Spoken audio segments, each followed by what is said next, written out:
Hello, everyone. Great to have you here. Nicole, I see you. How are you? Nicole, hi. Can you hear me? Oh, wonderful. If we could all kindly just rename ourselves so that it reflects our organizations as well as the name, that would be great. Really glad you could all join us. Please also feel free to let us know where you're calling in from in the chats. I myself am from Nairobi, Kenya. Really wonderful over here. Almost 4:31 p.m. Would be amazing to know where the rest of you are from.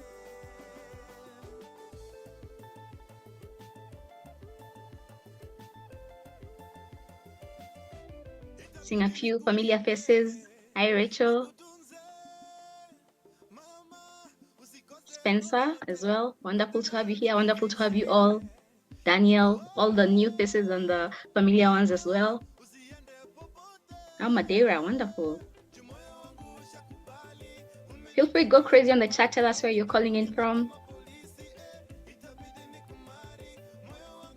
We'll just take a few seconds to wait for everyone else to join us. People are coming in slowly, so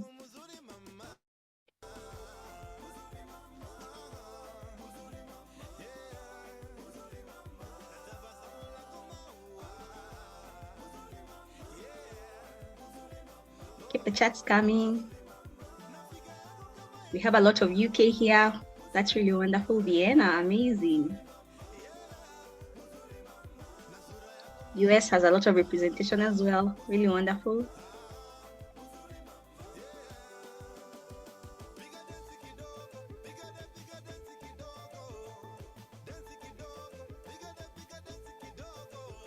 Thank you, South Africa. We see you as well.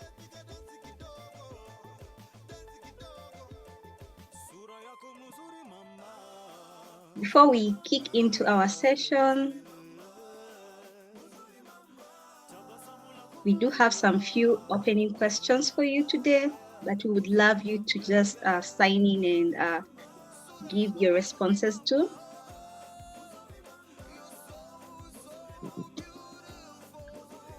Please have a look at the link that I've shared in the chat.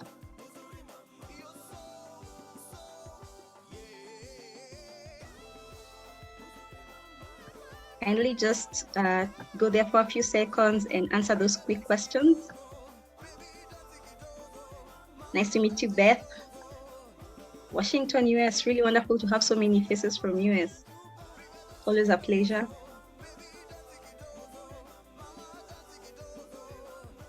Quick note, if anybody's on their phone and they're having trouble with the link, you can also, or if you want to go from your phone, you can also scan this QR code right here, or go to the site and enter this code. So there are multiple ways to start filling this in, and we'll keep posting the link in the chat as people sign in. If you have any problems signing in, please let us know. Mexico, I see you there. Welcome, welcome. New Zealand, wonderful that we have so many people from all over the globe. This is really wonderful. Sanjay, seeing you from Mauritius, wonderful. Hi, Hajra. Again, kindly just go to the link shared and fill out those few questions. You can also scan the code that you're seeing on the screen there.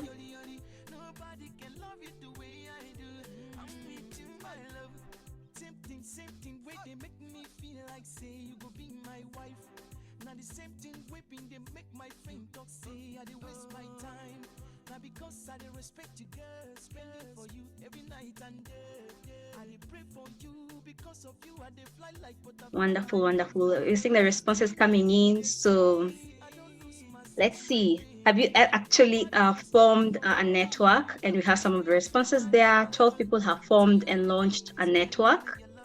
18 of us are supporting a network, while 16 are leading or coordinating a network. Really lovely that you have such a wonderful mix of individuals all over the network's coordination spectrum. The next question, the one thing you'd like to take away from today's session, so many responses, connecting with others, that's really bound to happen. Things to avoid while developing a network, we're sure you're going to learn that today. New ideas to create bonds virtually, we'll be there as well. Different approaches or considerations in launching networks, how to sustain impact. Wonderful, wonderful answers. Keep them coming. Inspiration and strategy. We're hoping that you're going to live with a lot of inspiration today. The next one, what would you rather do? Dance or sing? One of our favorite questions to ask. 24 of us would rather dance. Oh, really? We're going to hold you to it. Don't worry. In just a few minutes, we're going to ask one of you to dance. You're just lucky that it's anonymous. We can't really see who said that, but I'm going to know somehow. But yes, really wonderful. And then thank you so much for participating in that short session, sorry. Thank you so much for that. I'm going to actually introduce a little bit about the festival to us. I'm going to ask that we just watch this quick video that's coming up that will give us a little bit of an intro to what the festival is all about and some of the activities that you can participate in. So I'm going to just ask my co-host Brendan here to share. Throw a better party.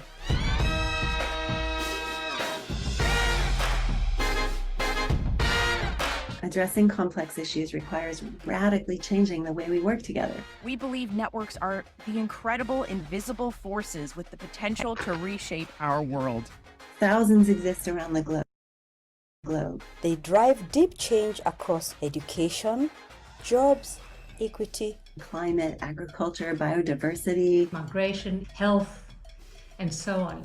There are so many groups, so many communities of practice, so many local ecosystems, so many alumni associations. Networks are very powerful in creating a sense of belonging and also connection. The cross-pollination of energy, of positivity and encouragement. People can understand each other's interests, find their intersections, and work together on what matters to all of them. But so many times, networks are underfunded. Despite their norm-breaking approaches to social change, they are highly misunderstood.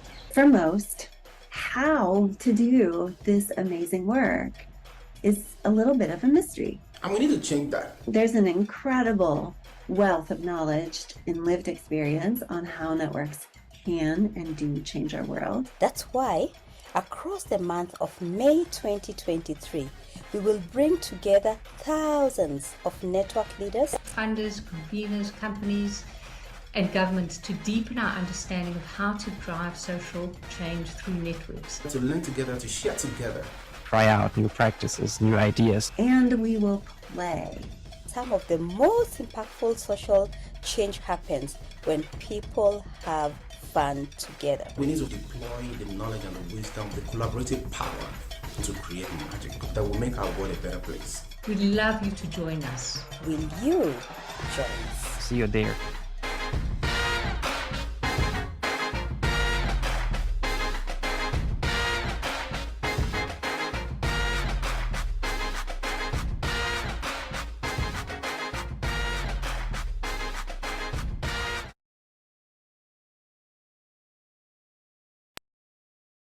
Thank you so much for sharing that, Brendan. So we have a wonderful panel of speakers today joining us, and I'm going to just go ahead and ask them to, thank you so much, Hajra, for that. I'm going to go ahead and ask them to introduce themselves, share a little bit about themselves for maybe 1 minute each. So I'll just open the floor for each one of you. Haruna, Kerstin, Carri, you have the floor. I'll just ask Kerstin to go first and introduce herself. Thanks, Beverly. Hi, everybody. Happy to be here. I'm Kerstin Tebbe. I'm with Collective Mind. We are a social enterprise that focuses on supporting networks and the people who work for and with networks all around the world to be more effective and impactful. And my own interest in networks was sparked many years ago now when I spent 6.5 years myself working for a global network and set me on this journey that I continue on today. So happy to be here. Thank you so much, Kerstin. Aashti? Thanks so much for kicking us off, Beverly. Delighted to be here. Hi, everyone. My name is Aashti, and I'm the founder and CEO of the Global Schools Forum. We are a collaborative community of non-state education organizations operating across low and middle income countries. We currently have 84 organizations that are part of the GSF community. Between them, they run or support just over 57,000 schools, supporting the education of 9.5 million children. Really delighted to be here to share what we've learned in our journey of setting up and growing GSF, as well as really excited to learn from all of you. I will hand over to my colleague, Kavita. Thanks, Aashti. Hi, everyone. My name is Kavita, and I'm calling in today from India. I work with Aashti at GSF as a director, essentially managing the growth of our community, but also thinking about how we can strengthen leadership and organizational capacity for the GSF community as a whole. So I'm quite excited to be here and learn from and share with all of you.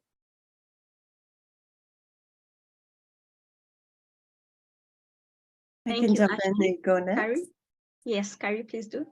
I'm a member of Converge Network, and we are a network of consultants that are supporting the development of impact networks and building the capacity of network coordinators. I first got my work started in this field 20 years ago as a network coordinator myself. So along the way, I've had a lot of experience supporting and participating in networks, and I'm really happy to be here with all of you to share what we are experiencing and favoring in terms of what it takes to form and launch a network.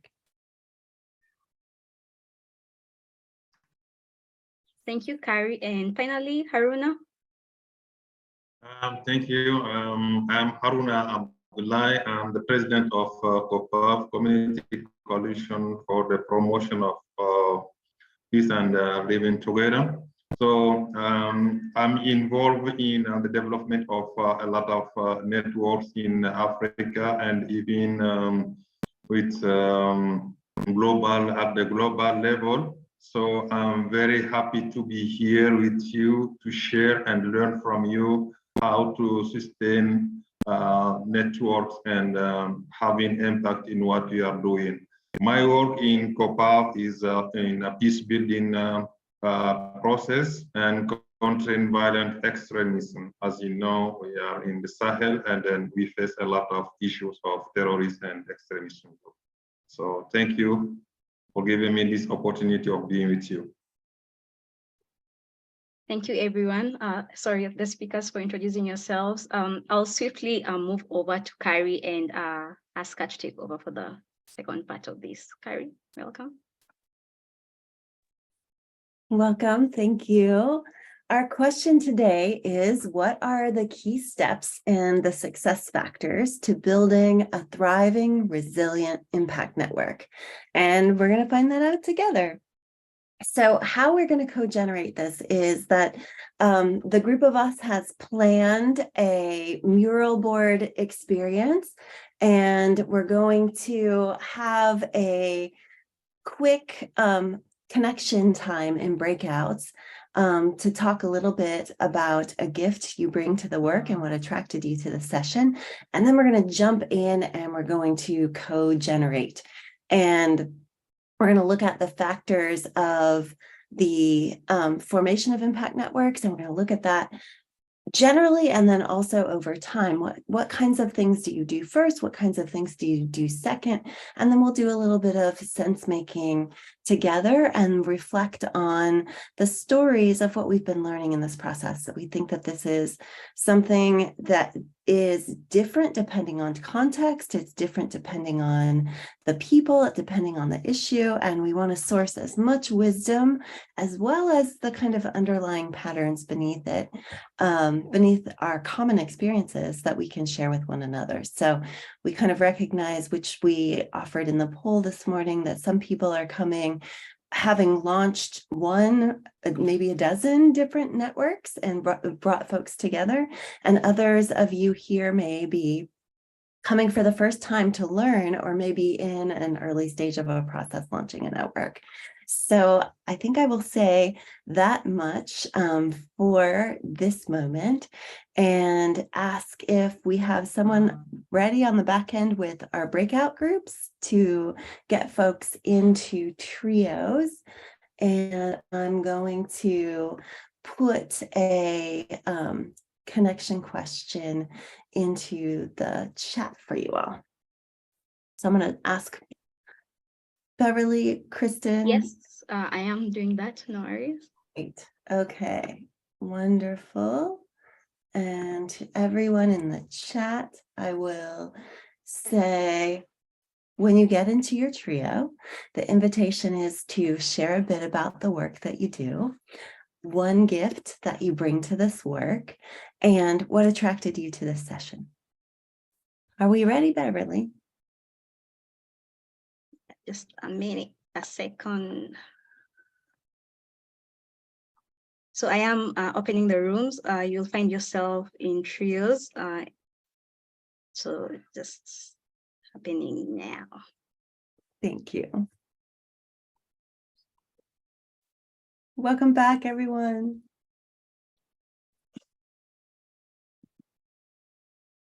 Hang on, we're gonna get the music. We'll oh, not everyone's here yet. Okay, come on. My music is freezing. All right, I guess we'll do dance after. Unless we want to sing, or we could all like let's sing. Let's make the beats. Come on, me and Carri make the beats, and everybody else. So we promised we would make you dance, and now that you're all back, until we move to the next one. As I said, a few of you may have been in the opening ceremonies. My music's not sharing. I'm working right now, so we're gonna like dance to pretend music, or me and Carri will dance. We'll make some music, but it's more awkward if you don't dance when everybody else is dancing than if you than dancing. So if you think it's awkward dancing, then think again. So we want to see everybody dance. Carri, can you give us some beats? Beats like out loud, like.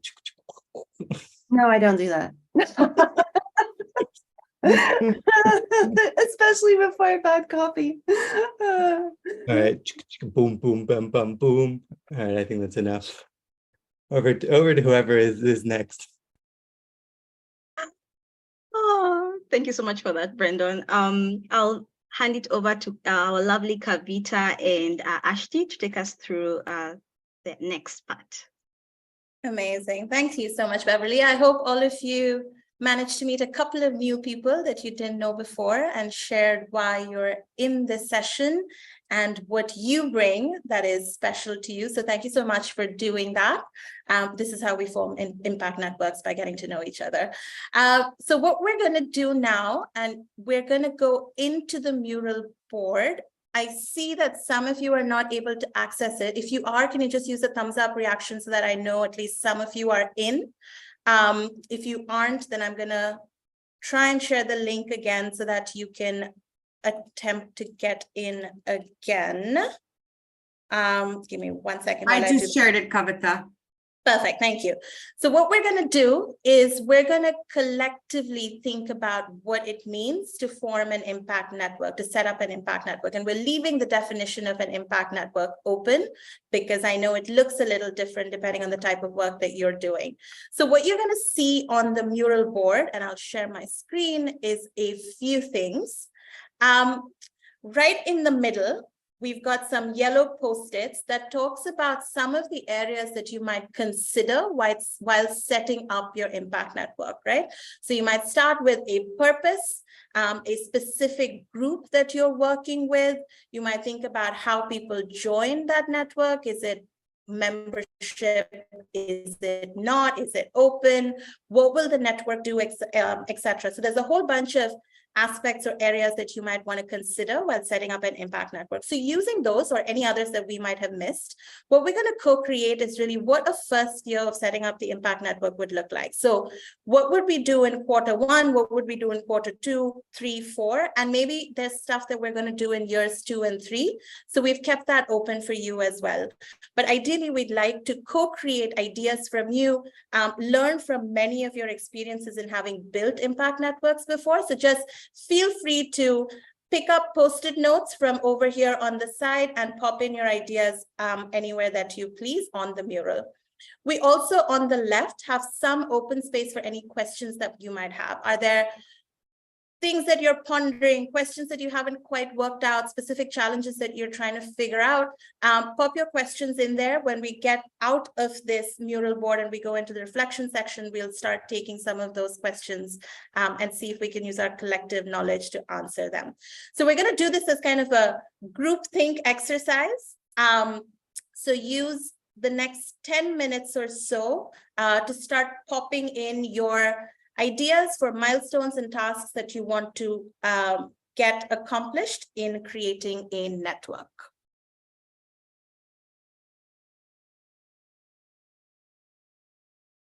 I'm hoping that was clear. I think a couple of people are still having issues accessing the mural, so I'll just try and problem solve while. If you want to post your ideas in the chat, we can just copy paste it into the mural.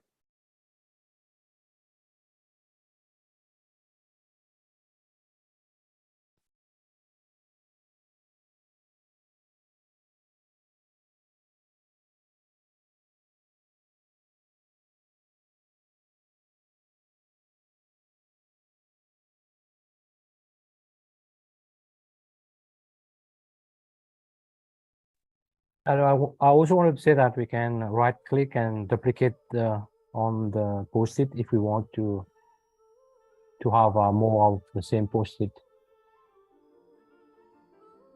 Yes, thank you for sharing that. So you can right click and copy instead of finding a new post-it.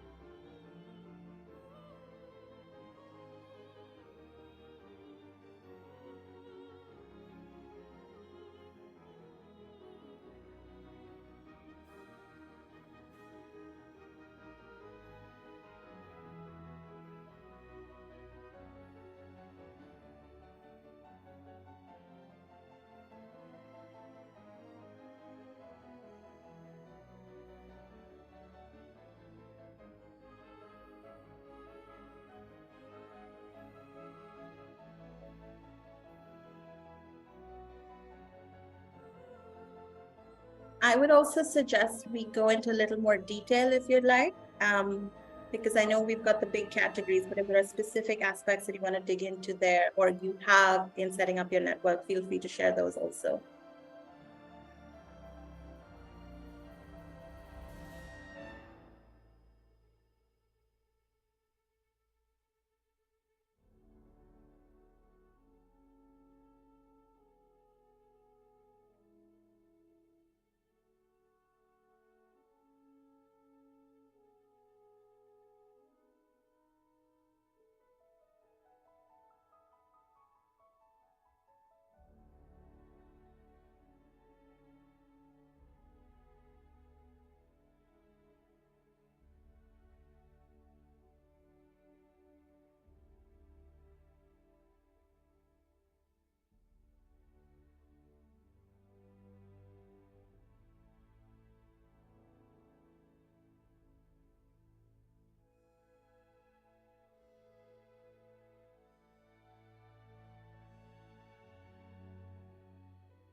Love all of your ideas.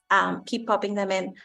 I think there's a question on what's happening right now. We are on the mural board in case you just joined, and we're putting down ideas of the various milestones or activities that we will undertake in setting up year one of a network.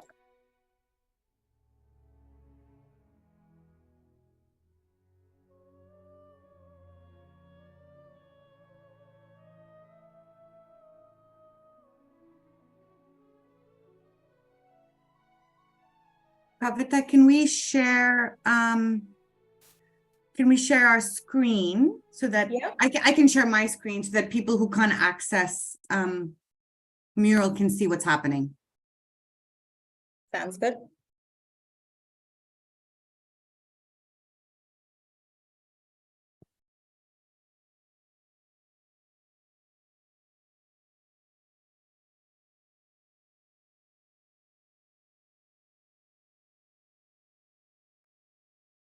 And if any of you are noticing duplicates, we can start grouping some of these ideas together as well.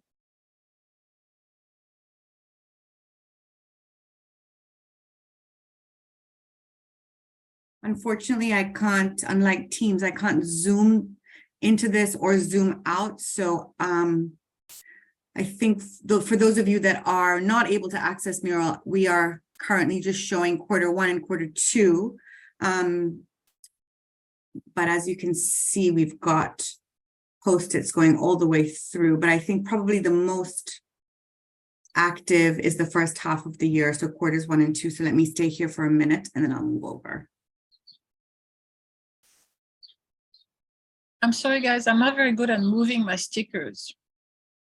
I'm not good at Mural. Can you move my stickers, or how do I move them? We'll move them for you. The blue, like the Beer the Stanga and the other blue one, I wanted to put them in the Q1. How do you, okay. You just double click? I'm so new at that. Done, okay. You just drag them, I've moved them across. Okay. Maybe take a couple more minutes, and I think there's a question from Rachel about how are we differentiating an impact network, because these are all activities for any network. And so for anybody that specifically set up an impact network, please pop in any ideas that you have implemented. And I think in the reflection, we can dig into that question a little bit as well.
Amazing. Thank you for all of these ideas, and you can keep adding them in. We will keep this mural board open for a bit, but I'm going to turn over to Carri to help us make sense of all of these ideas that have popped up on the board. Thank you so much. So the main question that I have right now is, what are you seeing here? I mean, yes, there's a lot of information. There's a lot of energy. There's a lot of general information about clear goals and creating leaders, and I see building relationships and architecting critical shifts. what are you starting to notice about the activities and the timeframes? And this is an open question to anyone, so please unmute yourself and welcome your voice into the conversation. You're welcome to add in chat.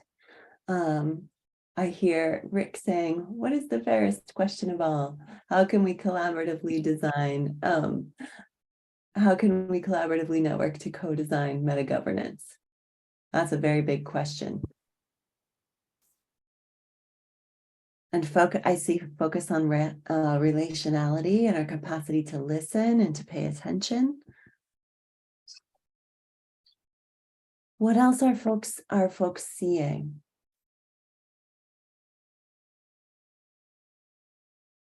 Does this feel familiar?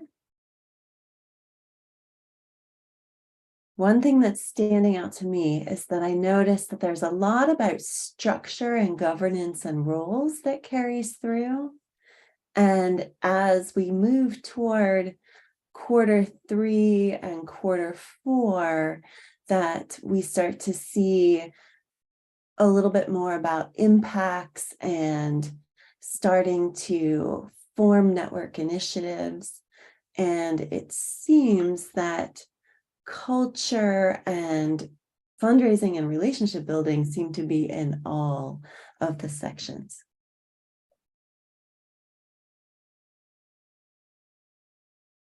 So don't be shy.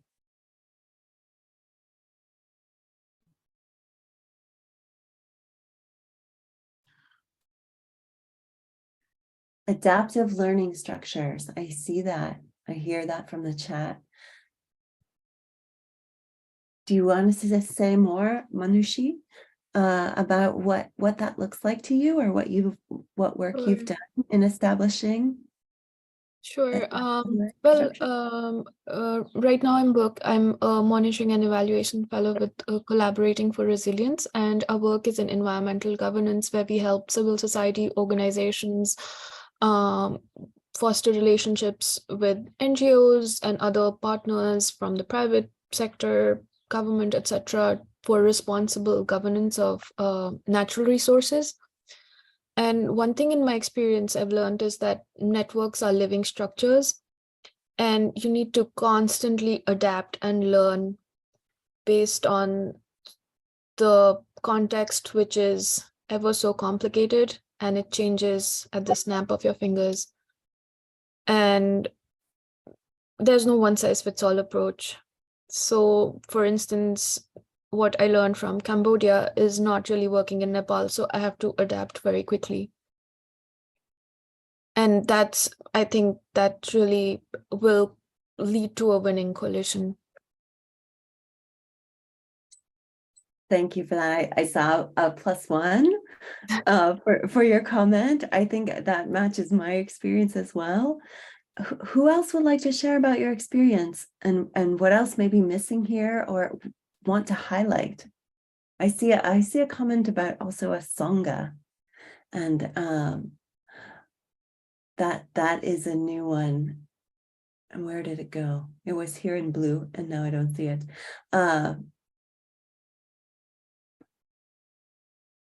What else is important that's here, that you're seeing, that you've done, that you've learned along the way?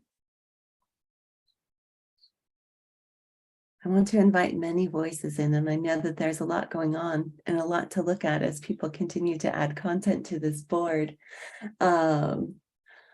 And yes, this is one area of networks that I've worked with that many have struggled with. How are we measuring, learning from, and communicating impact given the complexity? I can share about building the Sangha if you... Please.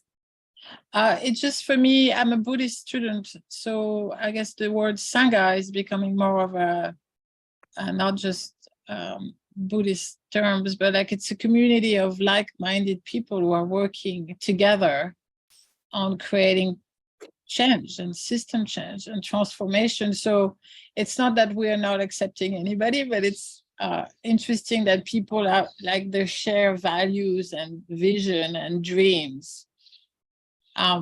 So the container is already perhaps more fertile, you know, and open to also different people joining in. But that's the idea of the Sangha, of, you know, action, like being agents of change and being on a mission, spiritual mission. I appreciate that last bit that you shared, because the feeling that I was getting as you started to speak is about connecting our hearts, so that there's a dimension to what we're doing together that is a bit more than just showing up for the work itself as a task. Just like to share, you know, it's the experience that I found in many networks. Sometimes we fail to define clearly why we need the networks. And if you did not clarify it, we can invite many people to join the network, but they will find themselves in the network and then they will ask themselves, what I'm doing in this network. So it will be difficult for them to contribute to the vision or to addressing the issue. But the first thing is make sure that we have the same understanding of the why of the networks. So I think that is one of the most important points that we need to address first, and then articulate it well to the organizations.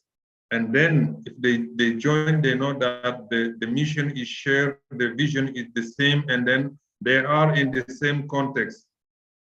Because most of the time you just join a network because, you know, people just like to be in a lot of networks, and then there's no added value in it. So first, understand the why of the network and then move from there.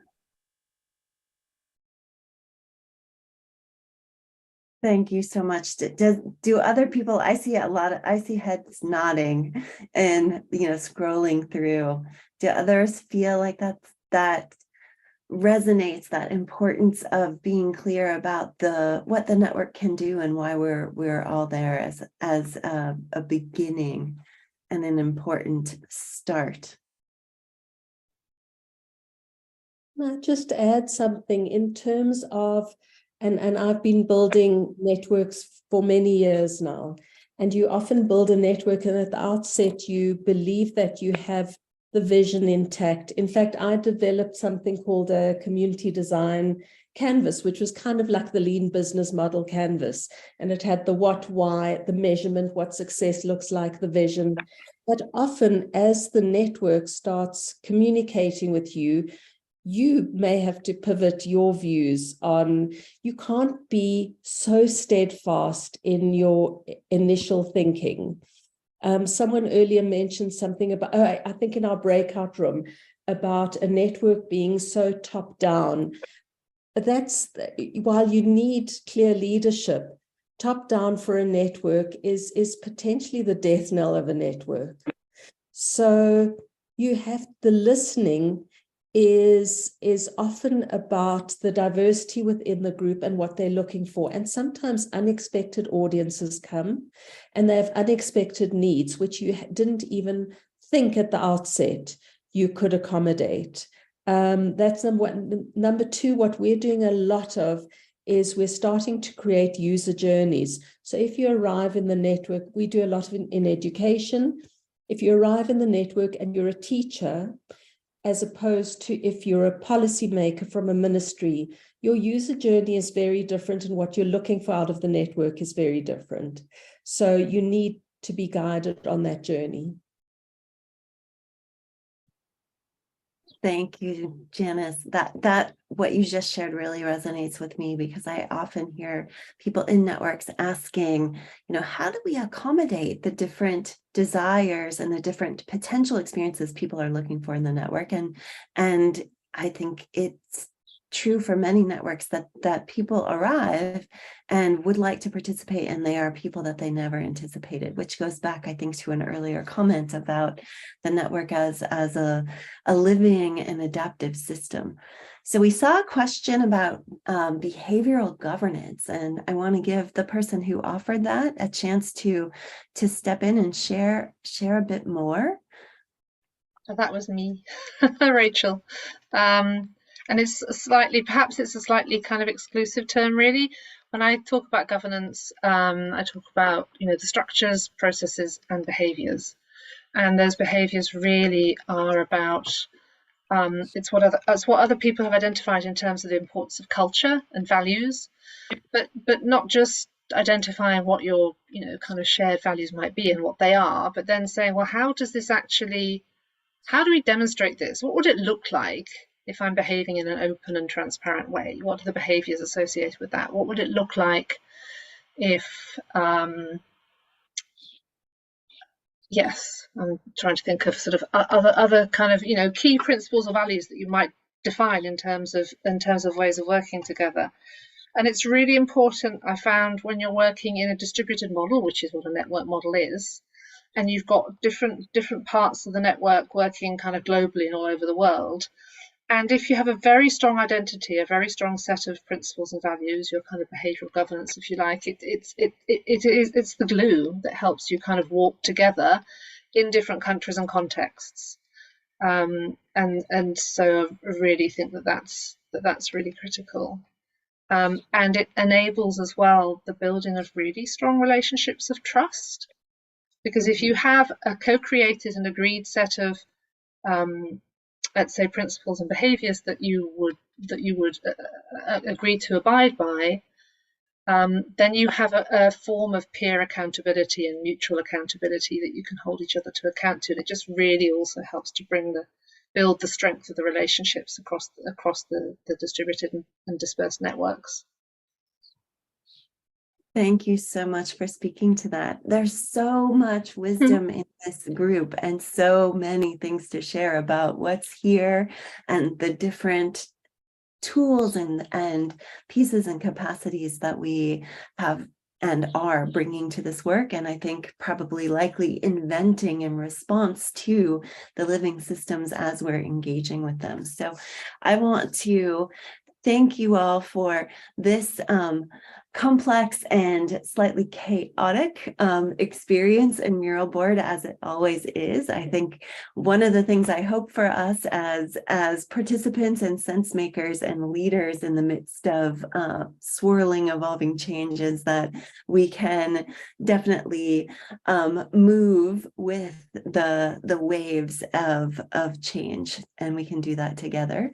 And as part of our facilitation team moving and weaving together, I am going to hand it over now to Kerstin to speak to us about some reflections and some stories. And Thanks. then we'll come back to you. Thanks, Carri. And I'm actually I'm just going to facilitate. I'm not going to speak to you per se, but what I'd like to do 2 rounds of this kind of reflection.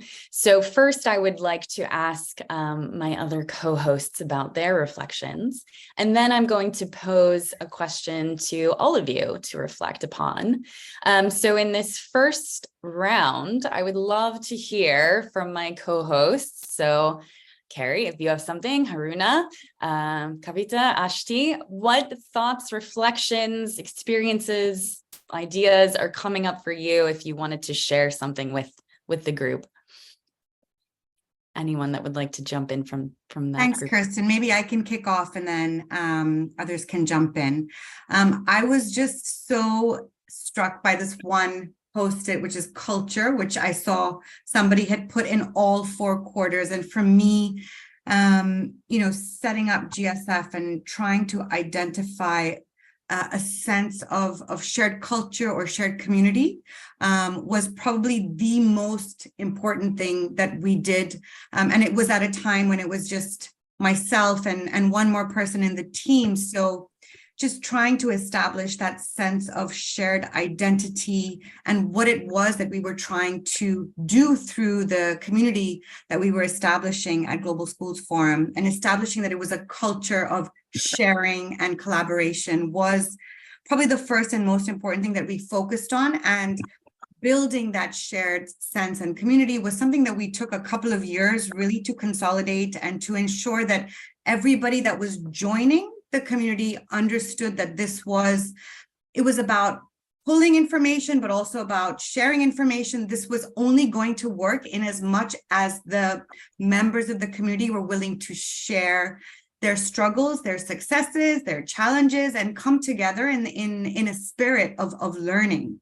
And it was only after that, really, first couple of years of establishing what we sort of have been calling a learning community, that we were then able to transition to what we now think of as an impact network, which is then identifying opportunities for us to co-create, to test ideas together, to potentially do pilots, to create consortiums.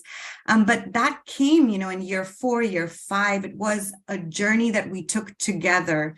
And, it's team members like Kavita that have provided the glue and the substance of that, what it is that the GSF community is trying to do, and create those opportunities for both formal and informal learning, connections, convening. But I would say culture is the one thread that kind of has tied us together over the course of these sort of 6 years and allowed us to grow and strengthen the bonds that kind of bring us together. So I'll pause there and maybe see if others want to add. That's great. Thank you. Haruna, Kavita, Carri, anyone have something to share? Please. Yeah, thank you. Just want to share my experience with Peace by Africa, which is a network that we established for the Black Chad Basin. So we first focus on the context for the 4 regions that are involved.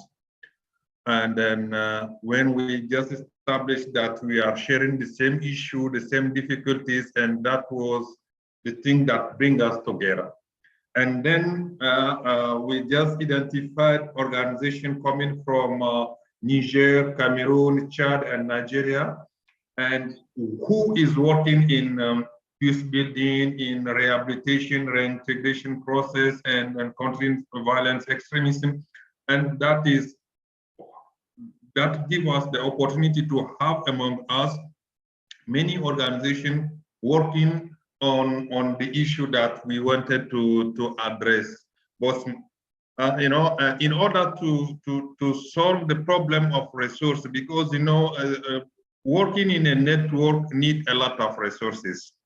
And as you know, a lot of civil organizations, they don't have these resources. So what we champion is that in each organization, we have human resources.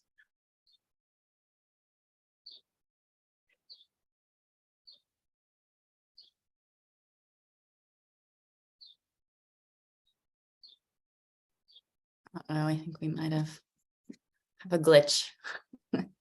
Technical difficulties. Okay, let's hold and hold space for Haruna to come back.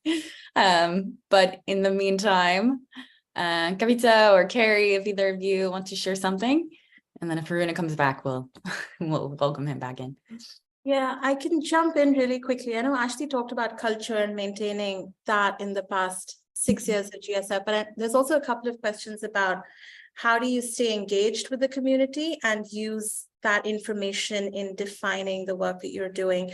And I think that's something that's both the challenge and really the secret sauce of a network. As our networks grown, we make an active effort to say, are we speaking to at least 60% of the members of the GSF community every year?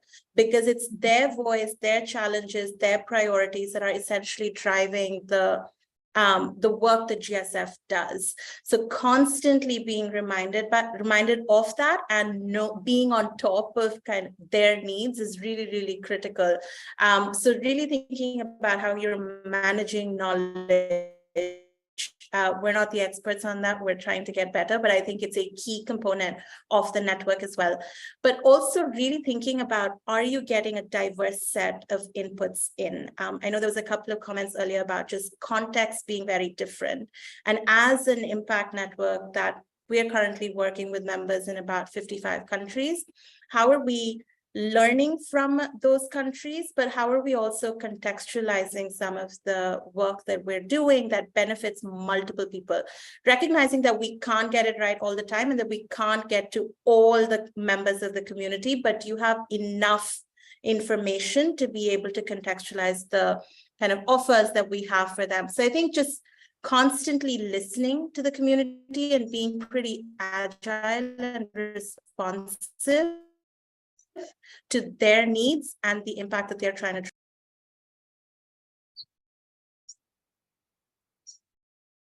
Great, thanks. Carri, if you have a reflection to share. Sure, I can jump in and build on, I think, what Haruma was saying, and before he got cut off, and also build a little bit on what Kavita was just sharing. I find it's really important for the network, especially at the formation stage, to have one or more people who are really clear about playing that role of coordination and kind of synthesizing that listening that comes from the members and continuing to share back to the network members what is happening, what is that more holistic perspective that's emerging and constantly shifting, so that the coordinator or the people at the center of the network are not the only ones that have a sense for the network as a whole. So that information sharing, not just in random bits, but as a synthesis or a helpful offer of sense making. And then also the continuous invitations to participate and helping people identify what are the opportunities, and just saying things like, this network is made up of people who want to do things together. What do you feel like you want to do next? And opening that space for people to feel uninhibited in their contributions and generous, so that some of those things that Rachel mentioned in terms of behavioral governance, or the glue that holds us together as a culture, is the way that we bring our ideas, that we're willing to share, that we are courageous in our willingness to relate and to offer ideas and see who wants to jump on board and come together in small differentiated teams to make a difference. And I think as a coordinator of networks, it's really important to keep that space open and also keep that space full of information and perspective that is held within the network. So that's one of the things that I have learned helps really bring the energy and the vibrance and the aliveness to the group over time. Great, thank you. And Haruna, you're back. We were saving space for you. Did you want to finish your thoughts? I am very sorry. The network in Africa is still the network. So you see, in the network, having resources is a challenge. So if you make sure that within the networks there is a lot of expertise, the problem is half resolved, and then it will give you opportunities to convince even donors that we have a lot of capacities in supporting or conducting activities and to have impact on that. But one of the most challenge is, how to build this kind of leadership in the network, because most of the time the lack of the leadership in the network can collapse the leadership, because like our network is a cross-border network, because we want to address the issue at the cross-border level. So if you don't have a good leadership, it is very difficult for people to coordinate and to act together, because each one will just see his own flag, what I can do for my own organization, instead of seeing the network itself. So the good leadership can help. And then as you see in the network, as you know, it's all, one of the most challenge is communications. We need to communicate and communicate every moment, because if you just stay like a week or a month without any communication, then things will move up and down, and then it will be very difficult to bring the things together. But I think those are the things that we are constantly dealing with. And then I think now we have a good network, and then we can address issues related to violent extremism and peace building in Lake Chad Basin, and we were able to create the same kind of platform in the Great Lake, because we went even to Goma, and then we established the same kind of platform of some network for the Great Lake. So this is for me some of the key elements in the network. Great, thank you. All right, almost finished with this round of thoughts from our hosts. One of our hosts who unfortunately was here late, so sorry, but glad you were able to join us. Russ, thoughts from you? Thank you, Kerstin. I did mention in the chat, I was really struck by this sticky, what should the first experience communicate? And how key it is, in part because we've noticed groups establish cultures really quickly. Like the first meeting, we start to communicate with each other what our values are, how we're going to work together, even whose voice is important and whose isn't deemed important. And it makes me think of, I think it was Marshall McLuhan, the medium is the message. Like the way we work together is so important. In some ways, I think at the beginning, more important than the content. Because yeah, we have a reason to be together. We want to develop some shared action, whatever. But how we relate to each other, how the values that we're operating from seems so core to long-term success for a network. And I noticed, I think it was in Q2, somebody had put diversity, equity, and inclusion. But I think that starts to show up in the very first engagement. Like, do I feel deeply listened to? Do I feel seen and engaged as a whole person? So I think Brendan picked it up for the Networks Festival, but one of my mentors likes to say, if you want to change the world, throw a better party. Yeah. And I think the better party happens like right away. It's not what we're going to do a year from now. It's what's happening in the room right now in this moment. Great, thank you. And I'm just going to shift my hats for 1 second to give my insight, which first of all, I second everything that everyone shared. I so appreciate it all. And I'm thinking back even to Haruna's first comment around the purpose and the why. Why are we there together?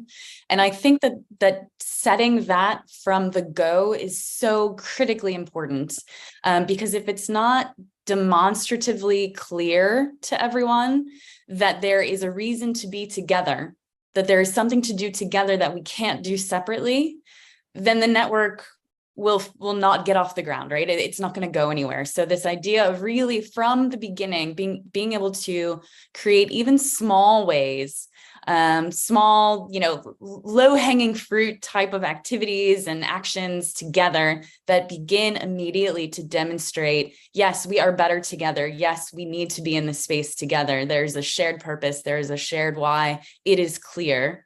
And we can begin to see in practice what that looks like, and then integrate all the other things around all the other things that were said. So just a very clear shared purpose, I think, is and demonstrating it from the beginning is really, really critical. So thank you to all of our co-hosts for switching hats, for your thoughts and reflections. And now back to the full group for your reflections. So where is your thinking at now? And I'm going to paste a long question into the chat for you. So what are you becoming more aware of now as we work through this discussion and this conversation? And how might that awareness inform your work going forward? So happy to hear from any of you, happy to hear from you verbally, vocally, or in the chat, but just interested to hear about what you're becoming more aware of and what that might look like for you going forward. So we already have a hand up. Shakri, hopefully I'm pronouncing your name correctly, please. That's fine. Thank you. So just a quick comments on the previous conversation. Haruna didn't mention about his exquisite capacity building processes that he replicates so well across nations. I think that's very, very important in growing the network and sustaining the network.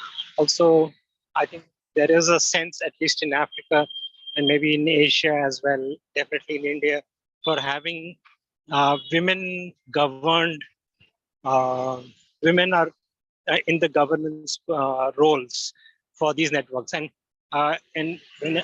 especially in India and Uganda, I'm seeing that literacy is optional. I have a feeling somewhere that our education systems are moving away from human values. And so educated women are probably not suitable for many of these governance roles. Having said that, coming to I think the question that you have in mind. One more thing about the fragility of sustaining the network. I think that's absolutely impossible task, so to speak, to worry about and to manage that. Yeah, I think let me just stop there because I think I've already spoken too much. Great, thank you for that. Other thoughts? There are some things in the chat. Yes, Allison. Yes, hi, can you hear me okay? Okay, yes. I'm just having a reflection, so a little bit of context that I think helps color my reflection. I'm leading a network, or several networks rather, that I inherited. So I did not start the networks. I'm coming into having them already having been established. And I also play the role as the funder, but the convener. So there's a tricky, admittedly a tricky power dynamic there being, we're giving you money to do this work, but we're also supporting this work being driven. And so many reflections that I've had, and I think being in this session has helped to affirm in terms of start how you want to finish. And part of it is out of my control. It started in ways that, hindsight being 2020, I would have done differently. But I think the culture aspect is so critical because I think that our people show up to the network out of a sense of obligation because they're receiving money, not if I had to just be bluntly honest with my gut, not because they're really driven to be there. They want to be there because they want to do those things, but the money is the carrot, and it really inhibits, I think, people building relationship in the way that I want to see, or the way that I think would, not just how I want it to be, but how I think it would be helpful to move the work forward. So I'm just really thinking about how we may even potentially have a third party be the facilitator, so the funder isn't in the room, so it shifts the dynamics.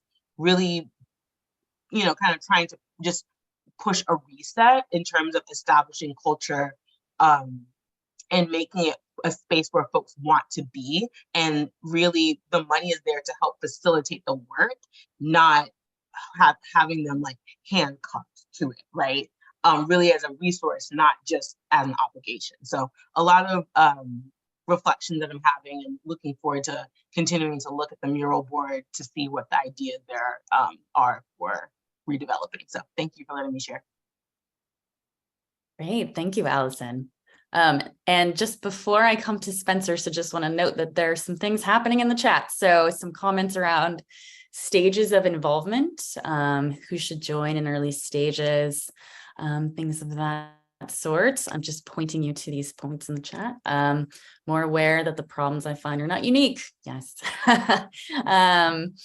So lots of interesting points in the chat. Yes, Spencer. I find solace from Aashti's comment about it taking 3 years to get it right, or to get it started. So we're just 3 years old. And I recall reading probably Connecting to Change the World 6-10 years ago and thinking, wow, this is how to do it.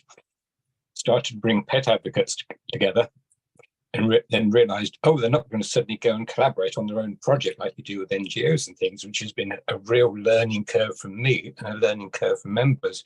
But what's evolved over those 3 years, Kerstin, is that members who are solo businesses, micro businesses, rather than being the NGO philanthropic side of the world, are evolving their business. So their business creates impact, and that's what Rebound Dog can do for their network, is to create that support structure and that network thinking of how they work together, whether it's book writing, course writing, or some rescue, animal rescue work, whether it's in Ghana or whether it's in Canada or in the United States.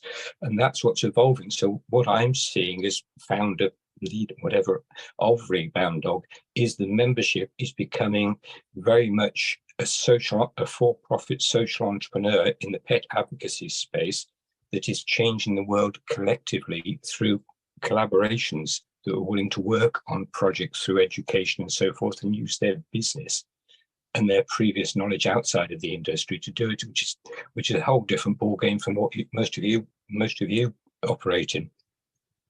That's my 2 pence. Great, thank you. Other thoughts and reflections? Where is this conversation taking you?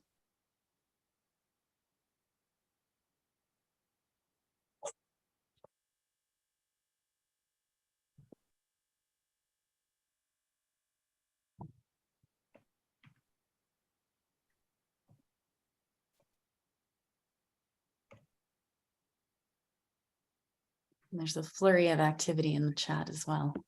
Glad people are making connections and supporting one another.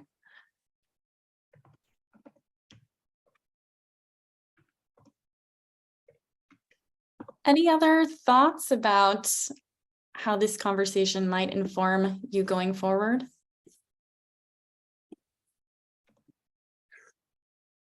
If I could just say one thing. I'm a sort of newbie to the group, and I'm sure there are other newbies, and how to network, given the fact this is network of networks, where is the nodal point to connect with people?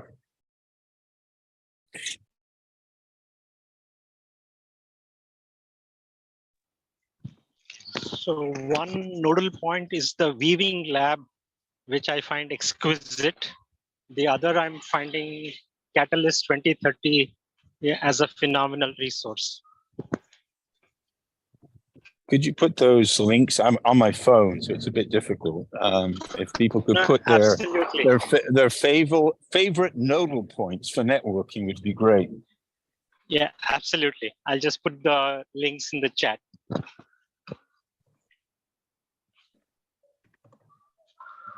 Great, yes. Any resources and the like, please share them in the chat. Other thoughts? This is the last activity of this session, so happy to hear any final thoughts or ideas or reflections before we move into our wrap up. Maybe I just have a question for all of us. Is what did you put in the chart of collaboration that you need to establish for the good sustainability of the network?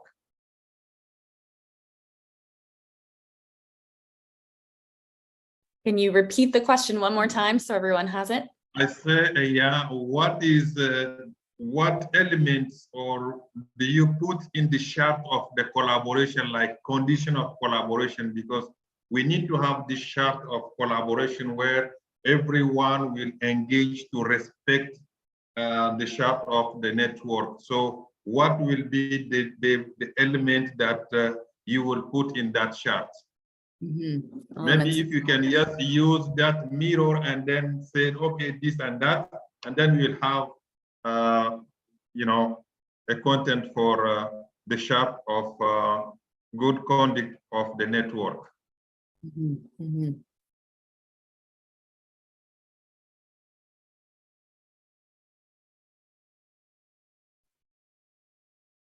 So any elements of collaboration, or we're still also sharing ideas in the chat about where to connect and access resources, or anything else that's coming up for you before we wrap this up? Hi, would I be able to share something that's just coming up for me at the end of this? My name is Sierra. I work with a network called Future of Local News. We're a group of newsroom practitioners, mostly nonprofit, but also media researchers and media policy advocates. And the network actually started very organically with a group of like 12 or so people who were friends, really, who rented an Airbnb in Detroit and thought like, wow, this was very valuable as coming together. But what I'm learning from this conversation is really the benefit of providing a little bit of structure for that organic startup. I think one of the pros right now with us being small is that we all kind of already know each other and we kind of have like organic ways of interacting. But I think as we're kind of in this development stage of wanting to take it to the next level, the idea of intentionally providing structure, places for information to be shared out of, really leaning into the network coordinator position, I think framing that as a positive. I think sometimes like we come from such structured places that when we finally get to like an organic space, we're like, thank God there's not like scheduling from 8 a.m. to 8 p.m. But what I'm hearing is that in addition to that kind of organic startup, providing a little bit of structure is really going to help us kind of get to that next level and build that sustainability and impact that we're looking for. So I appreciate the positive spin of what coordination structure can really bring to even an organic network like the one that I'm working with. Great, thank you. And Russ. I just wanted to make a quick offer, and I think maybe some of my colleagues might too, which is I'm struck by the requests for really practical things like a budget template and how do I manage the network, like the list of the network participants, et cetera. And a mentor of mine used to say, social change is all about pencils and paper clips, but I think now it's about Zoom and Google Docs or something. But I'd be happy to share artifacts. Sometimes this is hard to do because networks we support, they have their own internal information materials, but things like process designs, like actual meeting designs or budgets or things like that. And maybe others could contribute things too. But I think those really practical artifacts are often the things that we don't hear about or obtain in sessions like this. Great. Yes, and you're getting some strong positive responses there. All right, so I'm going to hand it back to Beverly to wrap us up and close this out for us. So thanks everybody for all your sharing and comments and being present here.